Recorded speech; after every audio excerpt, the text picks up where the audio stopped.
일본은 이번 지진으로 일본 노토반도 강진 사망자가 1명. 지진 피해가 계속되고 있는 일본에서는 사망자가 규모 7.6의 강진이 강타한 일본.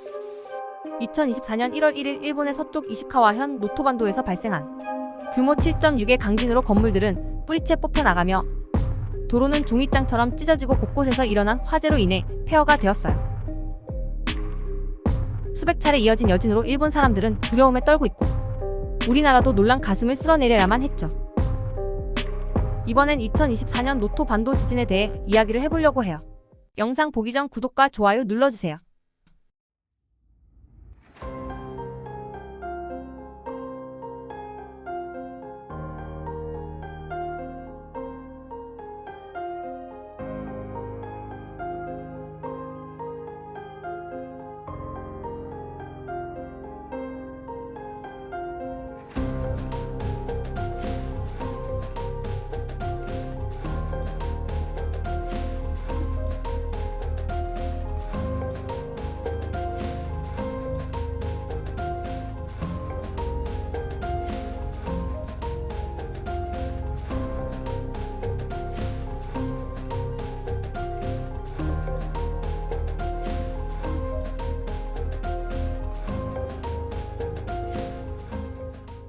평화로웠던 마을이 강진으로 인해 한순간에 바뀌어 버렸는데요. 이 사진은 지진 피해를 받기 전과 후의 모습이에요.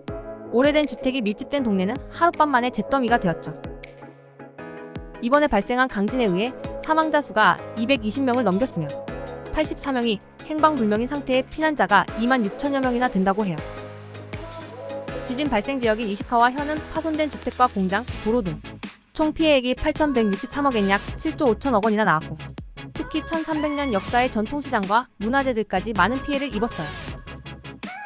일본은 지각이 불안정하고 지진 활동이 활발한 지진대인 일명 불의 고리라고 불리는 곳에 위치하고 있고 이 때문에 일본에서 지진이 자주 발생하는 것이며 특히 가장 가까운 동부 해안 쪽에서 많이 발생하죠. 반대로 서부 해안에선 지진 발생 빈도가 비교적 적고 발생한다고 해도 규모 7.0 이하의 지진들이라 때문에 지금까진 우리나라에 큰 영향을 주진 않았어요. 그런데 이번에 발생한 지진은 규모 7.6의 지진으로 우리나라에 영향을 줬죠. 과거에도 우리나라가 일본 지진에 영향을 받은 적이 있었는데요. 1983년 아키타현 서쪽 해역에서 일어난 규모 7.7의 지진은 지진해일을 일으켜 우리나라에서 사망자와 실종 등 인명피해가 발생했었고 1993년 홋카이도 남서쪽 해역에서 일어난 규모 7.8의 지진은 인명피해는 없었지만 약 4억 원대나 되는 재산 피해를 냈었어요. 이처럼 만약에 규모 8.0 이상의 지진이 일본 서쪽 해안에서 발생한다면 과거에 있었던 피해보다 더 큰 피해가 생길 거예요. 생각만 해도 끔찍하네요. 그리고 이젠 일본 지진에 의한 영향이 아니더라도 최근 한반도 인근 동해에서도 크고 작은 지진들이 자주 발생하고 있어서 우리나라도 지진에서 안전한 나라가 아니게 되었어요. 또한 이번 지진이 일어난 이시카와 현과 바로 옆 니가타현에는 1970년대 가동을 시작한 다수의 노후 원전들이 있는데요. 원전 핵연료 저장 수조에 있던 물이 흘러넘쳤고 외부 전력 공급이 일부 원활하지 않으며 변압기 배관이 손상돼 23,000여 리터의 기름이 누출되었어요. 누출된 기름에 방사성 물질이 있는 게 아니냐는 걱정들이 쏟아져 나왔죠. 근데 일본 원전 운영 회사에서는 유출된 기름에서 방사성 물질이 없기 때문에 외부 피해는 없을 거라고 해요. 하지만 연이어 나오는 기름막들과 앞서 발표한 정보들이 수정되면서 믿음이 없어진 사람들은 불안감만 커져갔어요. 다행히 해당 노후 원전은 가동을 멈춘 상태라고 해요. 게다가 9일 일본에는 10cm가 넘는 폭설이 내렸어서 강진으로 이미 손상을 입은 주택들이 눈에 무너질 수 있기 때문에 구조 작업에 많은 어려움을 겪고 있어요.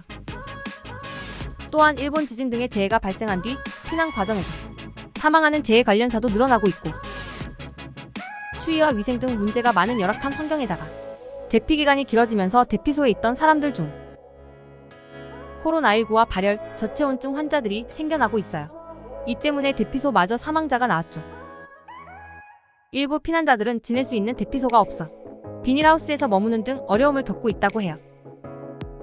우리 정부는 이런 어려움을 겪고 있는 이시카와 현 노토반도에 300만 달러 약 39억 6천만 원을 지원하기로 했어요.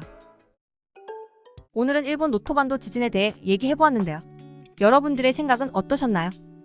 영상을 보시고 댓글 한 번씩 달아주세요. 이번 영상도 도움이 되셨으면 좋겠네요. 끝까지 시청해주셔서 감사합니다. 다음에도 봐요 대박.